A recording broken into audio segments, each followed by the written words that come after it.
Hyderabad gun park వద్ద BRS ఎమ్మెల్యేలు మాట్లాడుతున్నారు. ఇప్పుడు ఆ లైవ్ చూద్దాం.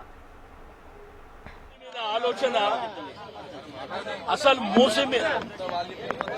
మూసి మీద ఆలోచన వినడానికి ముఖ్యమంత్రి సిద్ధం లేడు.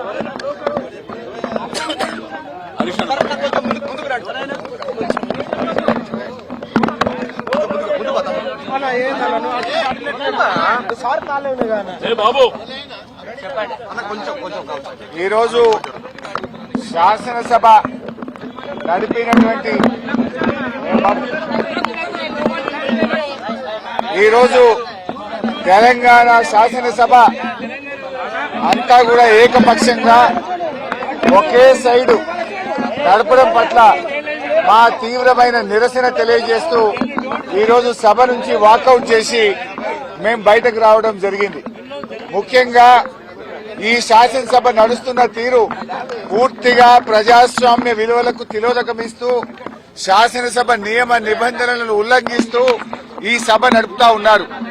మొన్న బీఏసీ మీటింగ్ కు గంటన్నర సేపు ఆలస్యంగా వచ్చారు. మేమంతా పోయి కూర్చుంటే గంటన్నర దాకా బీఏసీ మీటింగ్ కు ప్రభుత్వం రాలే.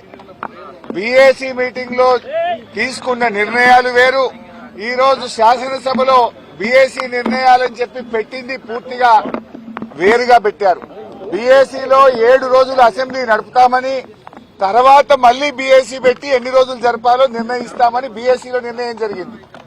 కానీ ఇలా బీఏసీ ఎజెండా ఏం చెప్పిన సభలో ఏం పెట్టారు, ఎన్ని రోజులు జరపాలన్నది స్పీకర్ గారి నిర్ణయానికి వదిలేస్తాము అని.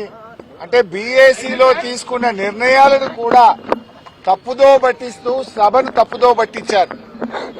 ఇక సభ నడిపే తీరైతే పూర్తి అధ్వాన్నంగా ఉంది. ప్రధాన ప్రతిపక్షానికి మాట్లాడే అవకాశమే ఇవ్వడం లేదు. మూసీ మీద చర్చ జరిగినప్పుడు మేము కొన్ని ప్రశ్నలు సంధించాం. ఏ ఒక్క ప్రశ్నకు ప్రభుత్వం సమాధానం ఇవ్వలేదు.